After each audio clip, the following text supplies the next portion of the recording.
राकेश? विपक्ष का कहना है कि सरजू के खेत में राकेश नामक प्रेत घूम रहा है। राकेश ने देखो अमरा का हाल कर दिया। ये कड़ा तो सरजुआ का है। ये हासिया भी तो सरजू का है। नहीं जमींदार साहब, मैंने किसी को नहीं मारा। क्या करोगे पाठक बाबू, आए थे सजुआ की जमीन का मुकदमा लड़ने हैं? अब तो सजुआ की जमीन बचाने के बदले उसका जान बचाना पड़ेगा। हम बच्चों की कसम खाकर कहते हैं साहब, हमने किसी को नहीं मारा साहब, हमने किसी को नहीं मारा। लेकिन सरजू, उसकी लाश तुम्हारे खेत से मिली और साथ में तुम्हारा कड़ा और हसिया भी। साहब, खेत में काम करते करते हमारा कड़ा कितनी बार वहां रह गया और वो हसिया तो जल्दबाजी में वहां छूट गया। आजी, जल्दी चलिए, दादी का उल्टा सांस चल रहा है। हाँ? हाँ। चल। कसम खाकर कहते हैं साहब, उसके बाद हम अपने खेत में वापस कभी नहीं गए। इस बीच ये सब कैसे हुआ, पलटन को किसने मारा, हमको कुछ पता नहीं है साहब।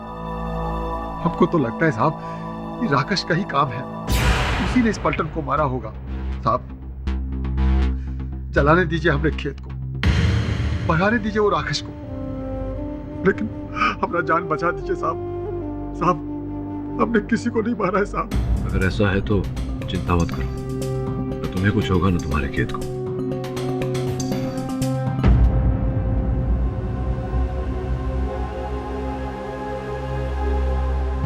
इंस्पेक्टर साहब, ये पलटन की पोस्टमार्टम रिपोर्ट कब तक आ जाएगी? अरे काहे का पोस्टमार्टम पाठक साहब, पलटन का तो अंतिम संस्कार भी हो गया और भैया जी ने उसके चिता को मुकग्नि भी दे दी। काहे कि भैया जी के खासम खास लठैत थे ना वो। जीव जंगल राज चल रही है, बिना पोस्टमार्टम के आपने उसके मृत शरीर को दहन कैसे होने दिया? इसमें आपसे क्यों कह रहा हूं ये सब? अदालत में कहूंगा। योर ऑनर, पलटन सिंह की हत्या ने इस केस को एक नया मोड़ दे दिया है और जिस प्रकार से उनके मृत शरीर का दहन कर दिया गया बिना पुलिस की अनुमति लिए हुए, ये अपने आप में एक हैरानी वाली बात है। क्योंकि इसमें रोकने जैसी कोई बात ही नहीं थी पाठक साहब। जब खूनी का पता चल गया है कि आपके मुवक्किल सरजू साहनी ने ही पलटन की हत्या की। ऑब्जेक्शन योर ऑनर, मेरे मुवक्किल पर ऐसा कोई आरोप अब तक प्रमाणित नहीं हुआ। सस्टेन मिश्रा जी। अरे पर सर, ये कैसी वकालत कर रहे हैं पाठक साहब? सरजू के खेत से पलटन की लाश मिली, लाश के पास से ये हसिया और कड़ा बरामद हुआ, और वो भी आपके अपने हाथों पाठक साहब। और फिर भी आप कह रहे हैं कि जुर्म साबित नहीं हुआ। सिर्फ इतना ही नहीं जज साहब, सरजू और पलटन की दुश्मनी पूरे गांव में मशहूर है। क्यों सरजू, जब पिछले साल दशहरे में पलटन ने चुपके से देवी माँ के मंदिर में तुम्हारी बकरी की बलि चढ़ा दी थी, क्या धमकी दी थी तुमने उसे? अरे पलटनवा, तू आज चोरी से हमरा बकरी का बलि दे दिया। याद रखना, एक दिन हम तुम्हारा बलि चढ़ा देंगे और किसी को पता भी नहीं चलेगा, समझा? सरजू ने वही किया जो उसने कहा था, उसने पलटन की बलि चढ़ा दी। साहब, हम गुस्से में पलटन को ऐसा बोले थे साहब, लेकिन हम कसम देवी मैया की खाकर कहते हैं साहब, हमने उसको नहीं मारा साहब। योर ऑनर, किसी को जान से मार देने की धमकी देने में और किसी को जान से मार देने में बहुत अंतर होता है। और जगह होता होगा पाठक बाबू, यहाँ तो ये बात पक्की है कि सरजू ने ही पलटन को मारा। क्यों? राकेश ने नहीं मारा?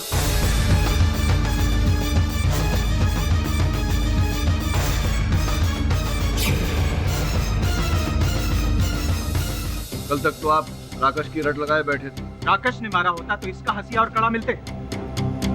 सरजू ने ही पलटन को मारा। नहीं जय साहब, हम कह रहे हैं ना, हमने नहीं मारा किसी को साहब। ससुर के नाथ, फिर किसने मारा? तुम्हारे बाप ने? राकेश ने मारा साहब, राकेश ने।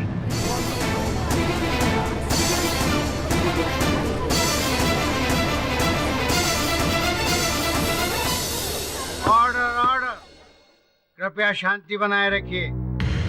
भैया जी प्लीज हमने कहा था। क्यों पाठक साहब, मान ले आपकी मुवक्किल की बात, राकेश हत्यारा। योर ऑनर, मैं मानता हूं कि राकेश ने ये हत्या नहीं की। इस केस के साथ राकेश का कोई लेना देना नहीं, क्योंकि राकेश है ही नहीं। योर ऑनर, वहाँ खेतों में मुझे शेर का मल मिला, जिसके कारण मुझे समझ में आया कि ये जो पशु उन खेतों में जाने से भयभीत होते हैं वो किसी राकेश के कारण नहीं, बल्कि शेर के गंध के कारण योर ऑनर।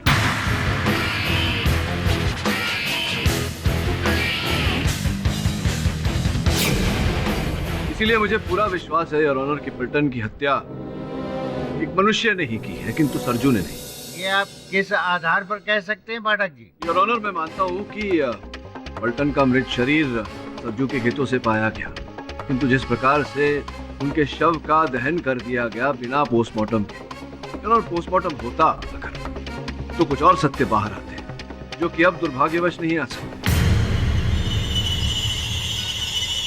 यहाँ एक बात है योर ऑनर, पल्टन के मृत शरीर को दहन करने से पहले उनके पतलून की जेब से मेरे सहायक ने ये 2 सिनेमा हॉल की टिकटें बरामद की। और ये सिनेमा के टिकट दिखा के आप क्या शो करना चाहते हैं? योर ऑनर, ये सिनेमा घर की टिकटें हैं।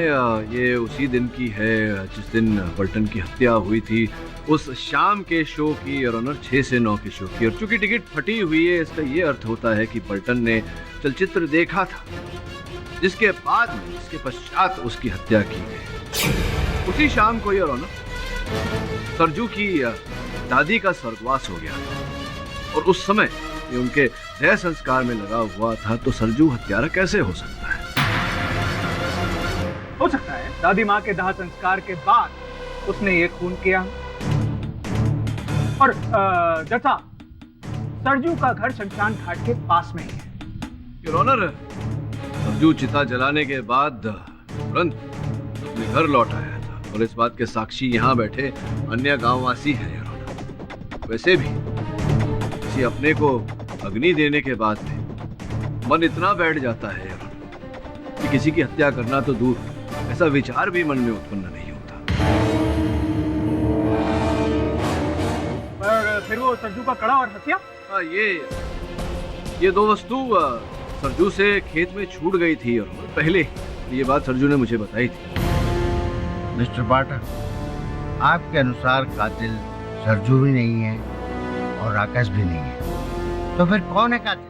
ये जानने के लिए ये जानना आवश्यक है योर ऑनर कि उस शाम को पल्टन के साथ उस चलचित्र घर में कौन चलचित्र देखने गया था?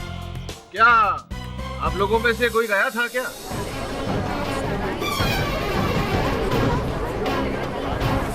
हम कुछ कहना चाहते हैं।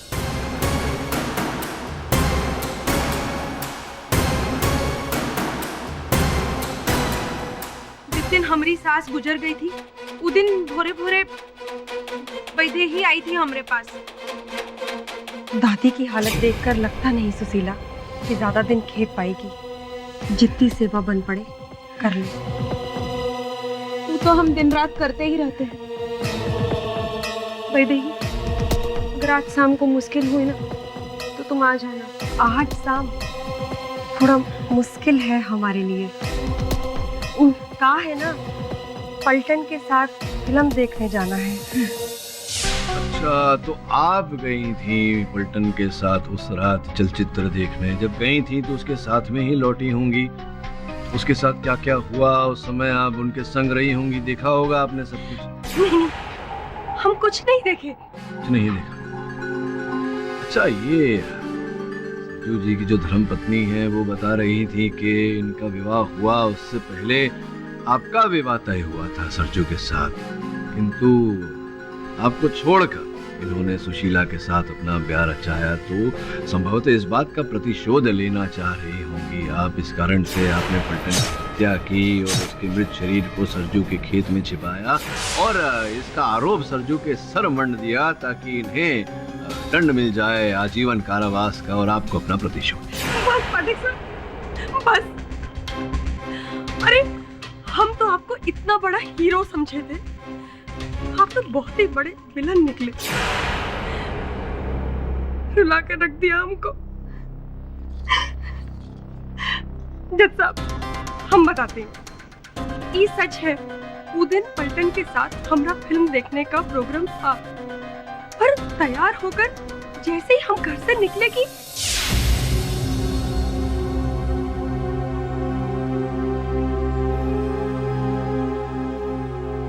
वजह दी क्या हुआ? वो सरजू की ना दादी माँ मर गई। तू चल हमारे। पलटन, हम तुम्हारे साथ फिल्म देखने नहीं आ सकते। वो सुशीला के घर जाना होगा ना। ठीक है, हम किसी और को साथ कर लेते हैं। हाँ लाखन को ले लेते हैं साथ में। हाँ चलते हैं। और उनका बाद पलटन लाखन के घर की तरफ चला गया और हम सरजू के घर और शमशान तक साथ ही में ही थे। का हो सरजू, झूठ कह रहे हैं का हम? नहीं साहब, ये कह तो सही रही है, ये हमरे साथ ही थी। देखा? फिर तो पलटन की हत्या का जो रहस्य है उस बारे में लाखन ही बताएगा। हाँ तो भाई वो पलटन तुम्हारे घर आया लाखन, और तुम उसके साथ वो सिनेमा देखने चले गए? नहीं, हम नहीं ना गए थे। नहीं गए थे? पलटन तुम्हारे घर आया? साहब हम घर पर नहीं थे। तुम घर पर ही नहीं थे? तुम कहाँ थे? साहब हम जंगल में गए थे लकड़ियाँ काटने साहब, जलावन के लिए। अच्छा, जंगल में गए थे। और कब वापस आए जंगल से? साहब बहुत रात हो गया था। झूठ बोल रहा है साहब, ये झूठ बोल रहा है। काहे लाकर झूठ काहे बोल रहा है? हाँ? आप जंगल से गांव का रास्ता शमशान घाट से ही होकर जाता है, और उस दिन हम देर रात तक वहीं थे। किसी ने लाखन को आते हुए नहीं देखा साहब। ये झूठ बोल रहा है साहब। चलो चलो, सच सच बताओ लाखन, कहाँ थे तुम? साहब हम सिनेमा देखने गए थे। पलटन के साथ ना? हमरे साथ साहब छेदी भी था। अच्छा, छेदी गया होगा, तो फिर पलटन के साथ हुआ क्या ये तो बताओ।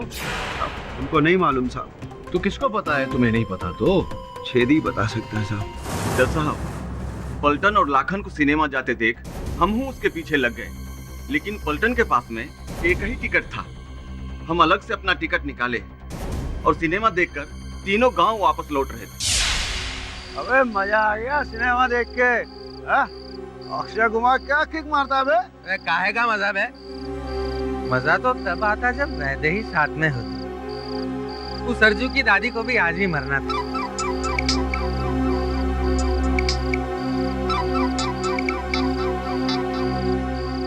जी भैया जी। हम नहीं सरकार। पलटन माँ, अरे किसका फोन है रे? क्या हुआ? भैया जी का बहुत बड़ी गड़बड़ हो गई यार। पता नहीं यार जिंदा छोड़ते हैं कि नहीं हमें। आप लोग जाओ, हम हवेली जा रहे हैं। के बाद पलटन हवेली चला गया। जज साहब, हम और लाखन घर वापस आ गए, लेकिन बाद में क्या हुआ हमें कुछ नहीं मालूम। सीधे कल जाके देखते हैं कि पलटन का लाश मिला। हम भी डर डर कहते हैं जज साहब, पर हो न हो जमींदार साहब ने ही पलटन को मरवाया है।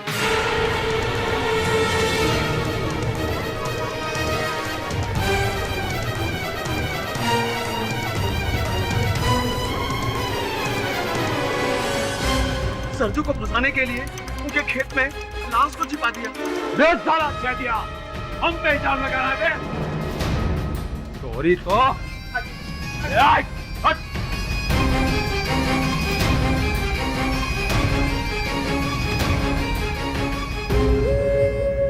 अरे देखिए बलभद्र जी, आपको अगर कुछ कहना है, कुछ बोलना है तो यहाँ आइए ना खड़खड़े में।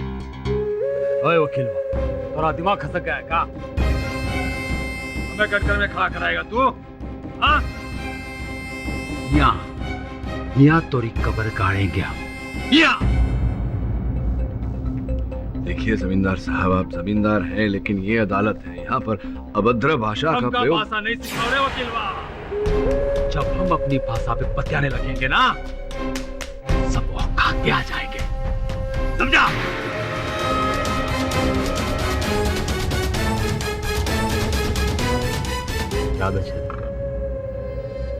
बाहर निकल।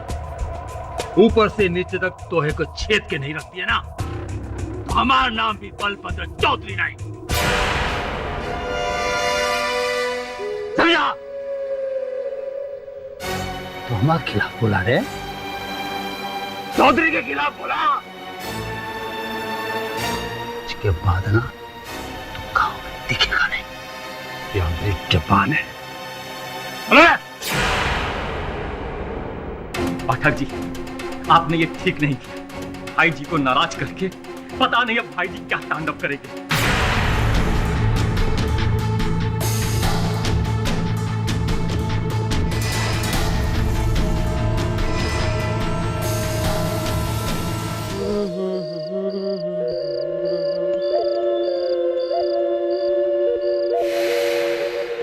आज तो राकस वाकस कुछ नहीं दिखाई दे रहा। आप परेशान कर रखे थे गांव वाले ससुर के नाती ने। हाँ।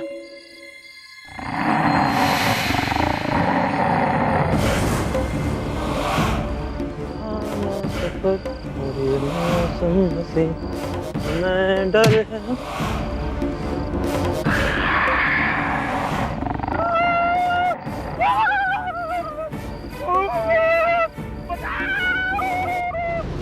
दरोगा जी, आप हमको कहाँ ले जाना चाहते हैं? अगर तू अपना जान बचाना चाहता है तो चल हमारा साथ। लेकिन कहाँ ले जा रहे हैं आप? चल मेरे साथ। सरजुआ, अब यह तोहरा जान बचा सकते हैं। देख सरजुआ, हम डायरेक्ट कहते हैं, कौनू लाइलापत नहीं। ये कागजात पर अंगूठा मार और तोहार जान बचाना की जिम्मेदारी हमरी। कौन चीज का कागज है जी? वही कि तू अपनी जमीन हमरे नाम कर रहा है। नहीं नहीं जमींदार साहब, ये जमीन तो हमारे बाप दादा की निशानी है, हमारा रोजी रोटी है। ये जमीन हम आपके नाम नहीं कर सकते। देख सरजुआ, एक तरफ तोरी जमीन और एक तरफ तोरी जान, दोनों में से एक ही बचा सकता है बस। देख सरजू, अरे जान है तो जहान है। अपनी जमीन भैया जी के नाम कर दे, काहे कि अब यह तो के बचा सकते हैं। एक बार हम पाठक बाबू से पूछ लेते हैं। तोहार को लगता है कि पाठक बाबू तोरी जान बचाएगा? हाँ? पाठक भूल मत सरजू, जज, वकील, कानून सब भैया जी के हाथ के नीचे है। ये इलाके में भैया जी जो चाहते हैं वही होता है। अरे मार दे अंगूठा, इधर मारा अंगूठा और उधर छूटा। क्या अंगूठा लगा?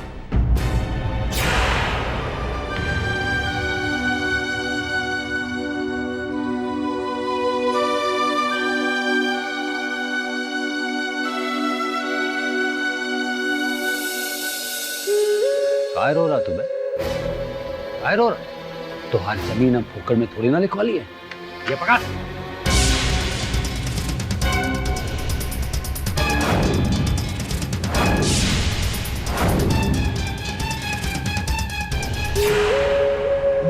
कहा है जमींदार साहब? 100 रुपया? आप तो पहले हमको 2 लाख रुपए देने को तैयार थे। हाँ तैयार, जरूर तैयार थे। वो तब का बात, जब से राकस ने हल्ला फैलाया ना, उसके बाद तोरा जमीन कोई फोकट में भी नहीं खरीदेगा। 100 रुपए दिए ना तुमको, वो भी पौधे दिए तुमको। तो रखो, फुटो यहां से, जा ले जा इसको।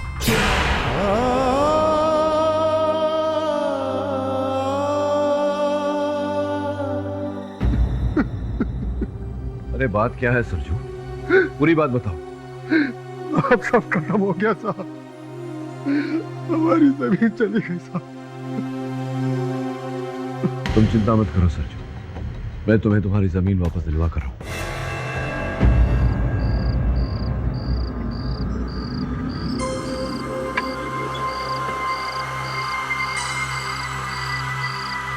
भैया जी ने बहुत दारू पिया, यही हल्का हो लेता। हाँ।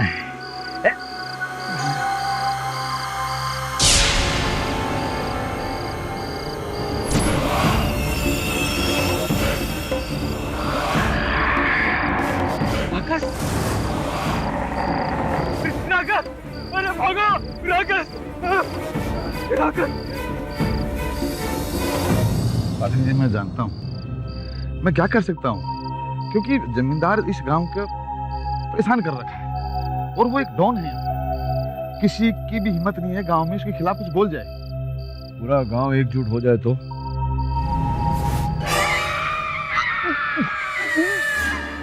अरे क्या हुआ पंडित जी, गले में अटक गया क्या कुछ? वो देखो वो। क्या देखो? ये तो दिखने में एकदम सरजू की दादी लग रही है। दादी कैसे हो सकती है? दादी तो मर चुकी है। हाँ, सरजू की दादी तो मर चुकी है। वो पाठक जी, वो देखिए, वो सरजू की दादी है, उसी की तरह लाठी के सहारे चल रही है।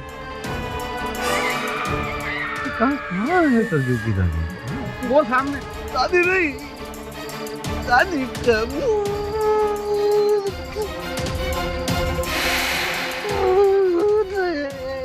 बदला लेने आई है। जिस तरह बात है, आप दोनों को दिखाई दे रही है, मुझे क्यों नहीं दिखाई दे रही है? हाँ?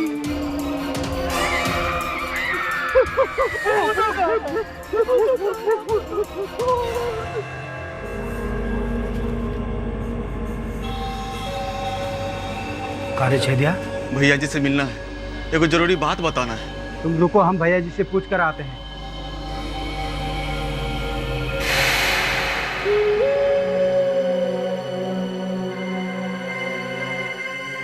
भैया जी, वो छेदिया आपसे मिलना चाहता है। अरे वो कब मिले, तो महबूब जाने वाले थे। अच्छा हुआ ससुरा खुद ही आ गया। तू जा, हमारे जा। ससुरा छेदिया।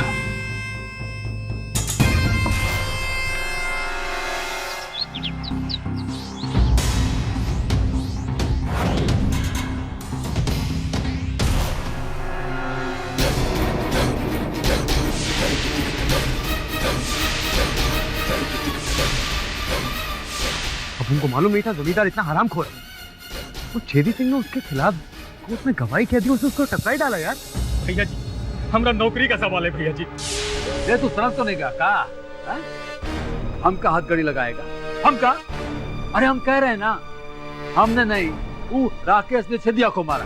पर ये बात तो है समझ में आ ही नहीं रही। हाँ भैया जी, हम जानते हैं भैया जी कि आप सच कह रहे हैं। कल रात वो राकेश हमको भी डराया था भैया जी, लेकिन हम क्या करें, ऊपर से आपकी गिरफ्तारी का वारंट आया भैया जी। अगर आज आपको हम थाने नहीं ले गए ना भैया जी, तो आज की आज हमारी नौकरी चली जाएगी और हमारे बाल बच्चे सब भूखे मर जाएंगे भैया जी।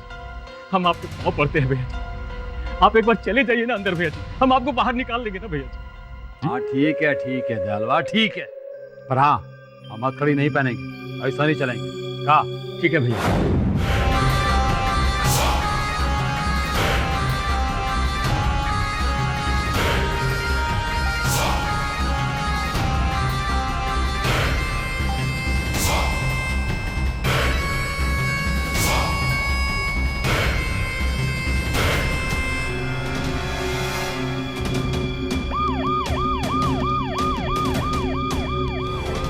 भाई बंधुओं, खेती के साथ जो कुछ भी हुआ, वो का हम सबको दुख है। मुखिया जी, ये शोक सभा करने से कुछ नहीं होने वाला। छेदी भैया की मौत को जिम्मेदार वो जमींदार है। वो खूनी जमींदार को हम सबके मिलकर सजा देनी है और पुलिस के ऊपर हमको कोनो भरोसा नहीं। और हम सुने हैं कि जमींदार पुलिस को कहे है कि वो राकेश मारे हैं छेदी को। तू झूठ बोल रहा है, राकेश थोड़े ही जमींदार की हवेली पर पहुंच जाएगा। एक बात बताना था, हम तुमको भूल ही गए। हमने, हमारे साथ मुखिया जी भी थे, सरजू खेत में उसकी दादी के भूत को देखा। मुखिया जी तो बहुत डर गए थे भाई।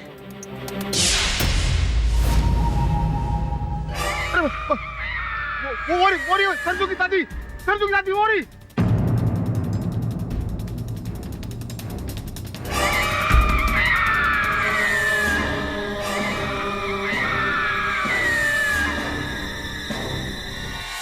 देखिए भैया जी, ये भूत प्रेत राकस वाकस कोट इस सब बातों को नहीं मानते हैं। अरे ससुरा, हम अपनी आंखों से राकेश को छेदी को मारते हुए देखे, और फिर कानून के बाप का कोई ताकत नहीं है जो हमारी बात ना माने। भैया जी, अभी गुस्सा करने का टाइम नहीं है।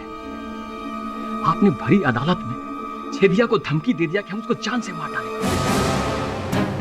और रात में उसकी लाश आपके घर से मिलता है। केस कितना टफ हो गया है। ये सब हमको नहीं मालूम। मिश्रा को बुलाओ। और मिश्रा।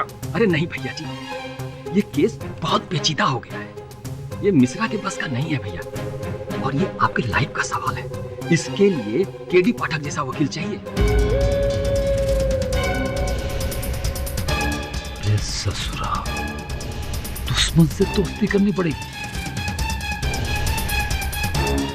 ठीक है, बुलाओ वो पाठवा। जी भैया। बॉस क्या हो क्या गया आपको बॉस? हाँ सर, आप एक जमींदार का केस कैसे ले सकते हैं? क्यों नहीं ले सकता? मैं एक वकील हूँ, और अगर किसी मुवक्किल को किसी वकील की आवश्यकता है तो मैं केस क्यों नहीं ले सकता? बॉस ले, अपन सच बोले ना, हाँ की जाए बॉस को ना गांव की हवा लगे रही है। कोई छोकरी वोकरी पसंद नहीं आ रही बॉस को? मैंने कभी सोचा नहीं था कि सर ऐसा करेंगे।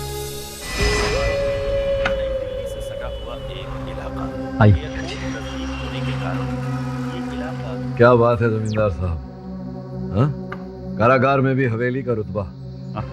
ठीक है, आइए बैठिए। बैठे? हाँ। देखिए पाठक जी, मतलब की बात करते हैं। हाँ बलभद्र जी, मैं भी तो वही करना है। बोलिए। क्या करे भाई देही, भगवान ने हमारी तकदीर गोबर से लिखी है। अब ना खेत की कोई आस है, ना इनके छूटने की। पाठक बाबू पर विश्वास रखो सुशीला बहन, बम्बई जाने से पहले जरूर सब ठीक कर देंगे। वो तो तुम ठीक कह रही। वहाँ देख,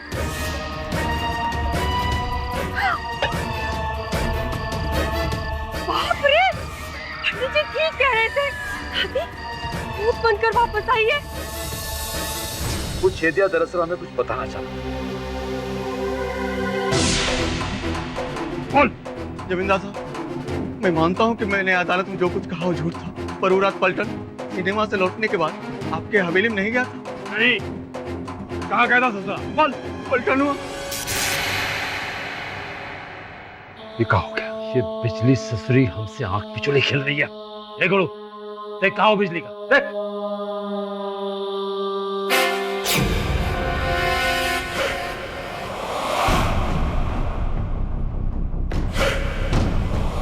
और तुम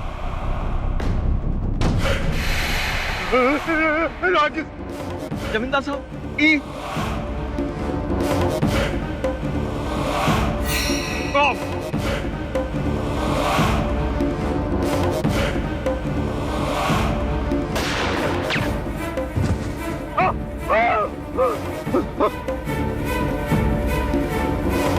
अब राकेश बंदूक चलाना भी जानता था। अरे हम सच कह रहे हैं पाठक जी। नहीं, मैं कहाँ कह रहा हूँ कि आप झूठ बोल रहे हैं। आप तो झूठ बोल ही नहीं सकते, इतने महान हैं। वैसे मैं लड़ लूंगा आपका केस, पर हाँ फीस मेरी मुंह मांगी होगी। अरे हाँ, बलभद्र चौधरी से मांग कर तो देखिए, हमारी जान करोड़ों की है। बोलिए। अब बस यही बलभद्र जी की जो जमीन आपने ली थी, कागज में उसके लेके आया हूँ सरजू के, वो जमीन आप मुझे सरजू को लौटा दीजिए। लीजिए। एक बात हुई? नहीं, कुछ और मांग लीजिए पाठक जी। वो सरजू का खेत हम नहीं दे सकते। आप समझ नहीं रहे ना, वो खेत हमारे लिए आन की बात है, आन की बात है। अच्छा चलिए, आप सोच लीजिए कि आपके लिए आन बड़ी है या जान। सोचिए, तब तक मैं चलता हूँ। पाठक जी रुकिए पाठक जी। भैया जी, हाँ, पाठक जी का असली फी आपके जमीन से ज्यादा है। अच्छा, दे दीजिए ना जमीन। आपके पास जमीन की कमी है क्या? अभी हमको आपकी जान की ज्यादा जरूरत है। ठीक है, दे दी। पर आप केस तो लड़िए। चल, आपके हस्ताक्षर कर दीजिए इस पर। वो जमीन का पैसा तो हम सरजुआ को। हाँ, अरे वो पैसे ये लीजिए, 101 रुपए।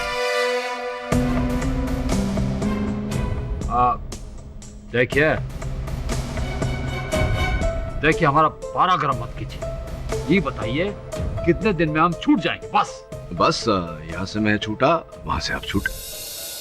भद्र जी, आप तो ये बता ही चुके हैं कि राकेश ने आपसे आपका हथियार छीन कर आपके हाथों से फिर उसी हथियार से छेदी पर गोली चलाई उसकी हत्या कर दी। बिल्कुल सही। नहीं नहीं, ऐसा ऐसा कैसे हो सकता है? मेरा मतलब भैया जी को कोई धोखा हुआ है जज साहब। राकेश ऐसा कैसे कर सकता है? नहीं, राकेश ने ऐसा नहीं किया होगा। राकेश ऐसा कैसे कर सकता है, क्योंकि राकेश तो है ही नहीं। हाँ योर ऑनर, लेकिन राकेश के भेष में कोई मनुष्य, कोई व्यक्ति ऐसा अवश्य कर सकता है।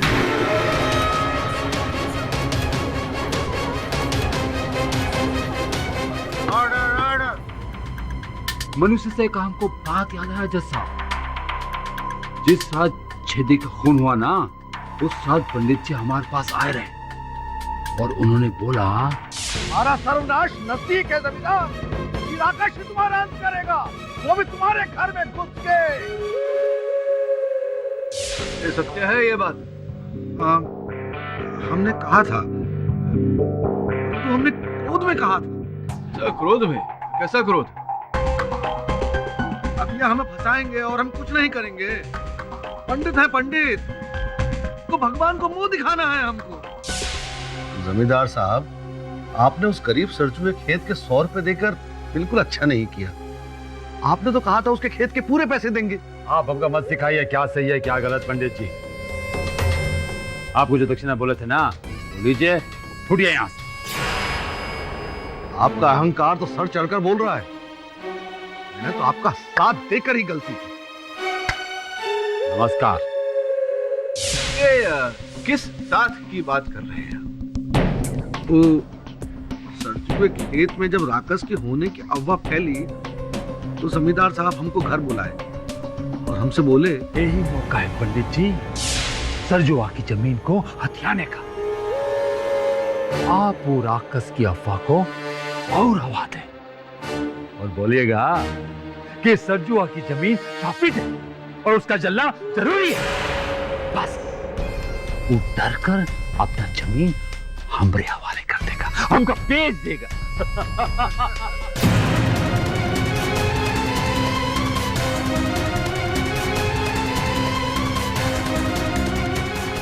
अर्थात ये सारा आडंबर, ये सब ढोंग मात्र है। पता नहीं श्रीमान, हमें तो अभी भी लगता है कि राकेश होता है, नहीं तो जगह जगह राख क्यों मिलती? राख से मुझे स्मरण हुआ कि जब मैं मुखिया जी के घर पर गया था उनसे भेंट करने, तब वहां मुझे एक राख का ढेर दिखा था। की अनुमति हो तो मैं उन्हें बुलाऊं यहाँ कटघरे में? अनुमति है। तू राख का? वो तो हमारे घर में हर रोज जो लकड़ी पे खाना बनता है उसका राख था। पाठक जी, आप चाहें तो पूरे गांव में किसी के भी घर में जाकर देख लीजिए, लकड़ी पे जो खाना बनता है उसकी राख का ढेर मिलेगा।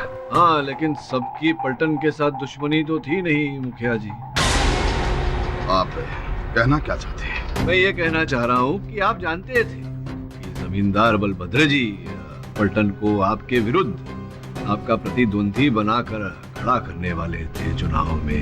इसलिए आपने सोचा क्यों ना चुनाव के पहले ही उसका पत्ता साफ कर दिया जाए, ताकि आप ही मुखिया बने रहे। साले, मेरी बात नहीं मानता तू, बात नहीं मानता तू।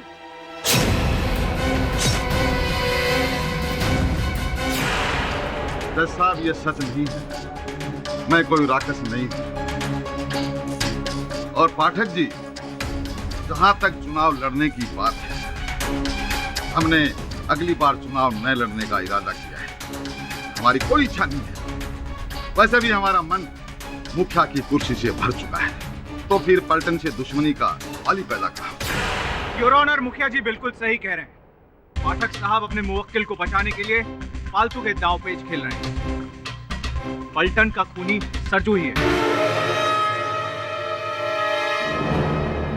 जी नहीं योर ऑनर, सरजू ना तो पलटन का हत्यारा है और ना ही वो बहरूपिया जिसे लोग राकेश समझ रहे हैं। वो व्यक्ति कोई और है। मैं आपसे समय की मांग करता हूं। अगर आप कृपया समय दें तो मैं विश्वास दिलाता हूं अदालत को कि अगली सुनवाई में राकेश को यहाँ अदालत में लाकर खड़ा करूं। ये अदालत कल तक के लिए मुलतवी की जाती है।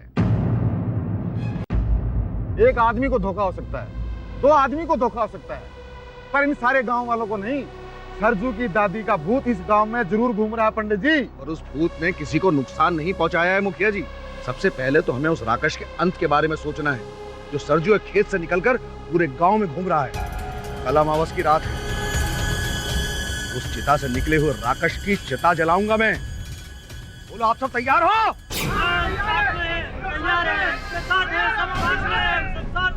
जिस अमावस की रात की हमें इंतजार थी, वो अमावस आ चुकी है। अगर ये अमावस चली गई तो बड़ी मुश्किल हो जाएगी। कोई भी तुम्हारे रास्ते में आए, तुम्हें रोके, तो उसकी चिता भी वहीं बना देना। चलो चला देंगे आज। चलो सब लोग चलो।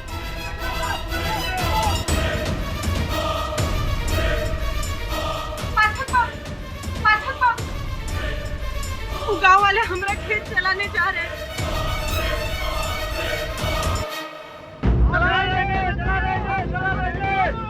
अरे मुखिया जी रुकिए, क्या कर रहे हैं आप? आज आप बीच में मत बोलिए। सरजू का खेत हम आज जलाएंगे, इस पर राकेश छुपा है। अरे जला देंगे का मतलब क्या होता है? ऐसे कैसे जला देंगे आप? ए वकील, तू अपनी भाषणबाजी बंद कर और हमारा रास्ता छोड़ दे, नहीं तो हम इसी खेत में तोरी चिता जला देंगे, जिंदा समझा? चलो रे, आज साले सरजुआ के खेत को जला के राख कर देने, कोई नहीं रोक सकता। हाँ चलो चलो जलाते हैं। अरे रुको, अरे वो क्या है?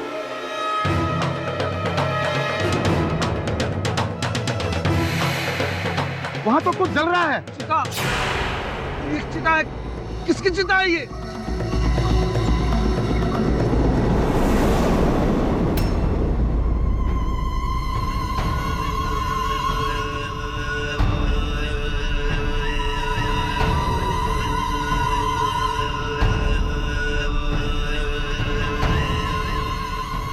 ये सरजू की दादी है, सरजू की दादी। हाँ, हमें है। कौन है वो राकेश जो हमार चिता से जन्मा है? आपके खेतों में है दादी?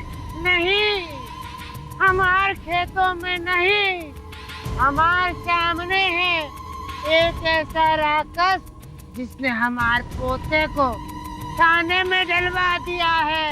कौन है दादी? कौन है? कौन है?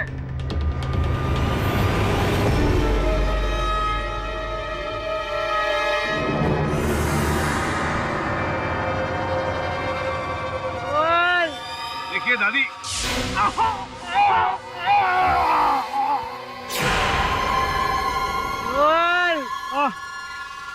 हम ही है वो नकली राकेश। हमने ही चेतिया और पलटनवा का खून किया था। हमें माफ कर दो दादी। अरे पहले बोलना चाहिए था ना यार। इतना टाइम क्यों वेस्ट किया? अरे पकड़ो तो, पकड़ो। ए चलो इसे थानेदार साहब के पास। चल भाई चल।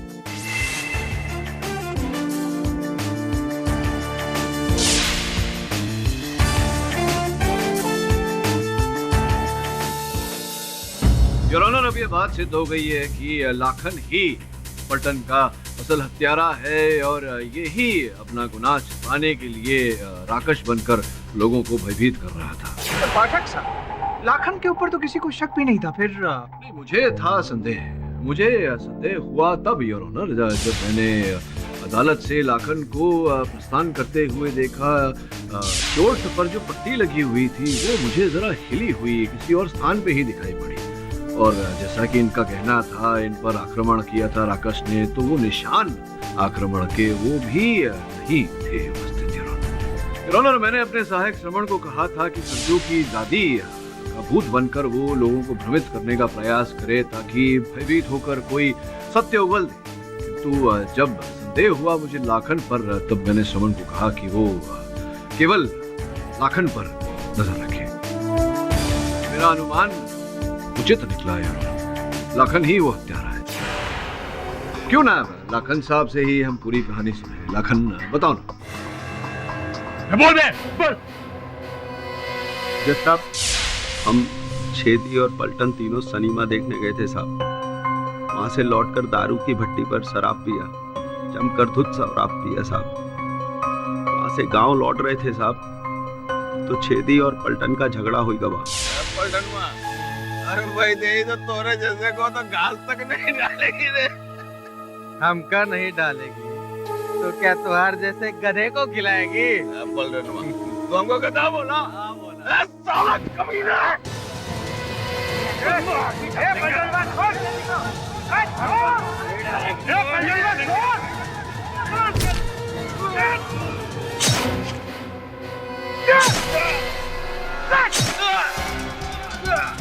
अरे ये क्या कर दिया लाखन? देख, हम तोरे हाथ से पलटनवा को मार दिया, समझा? अब तू किसी से कहना मत। हम इस लाश को ये ठिकाने लगाएंगे। किसी ने देख लिया तो क्या होगा? कोई नहीं देखेगा। अब जाके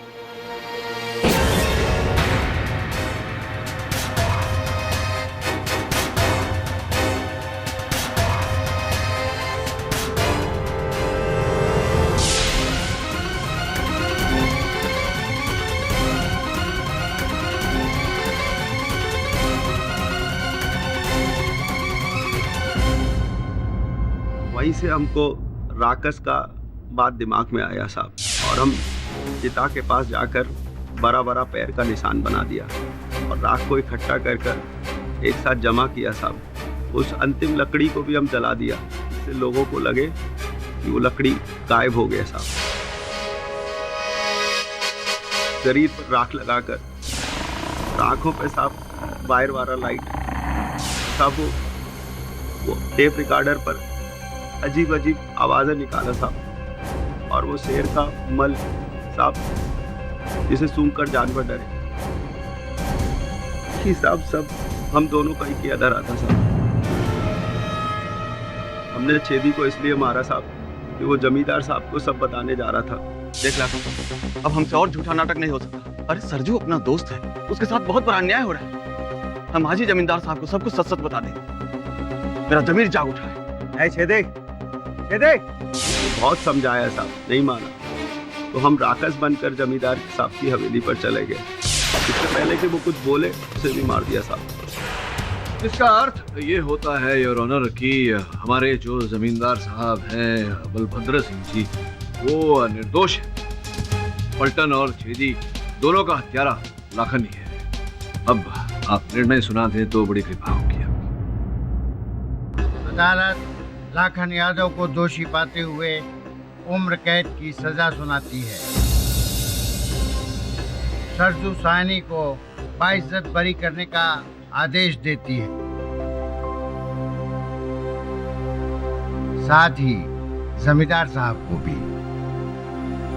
राकस है ही नहीं तो जमीन और खेत को जलाने का कोई मतलब नहीं है। Case is close.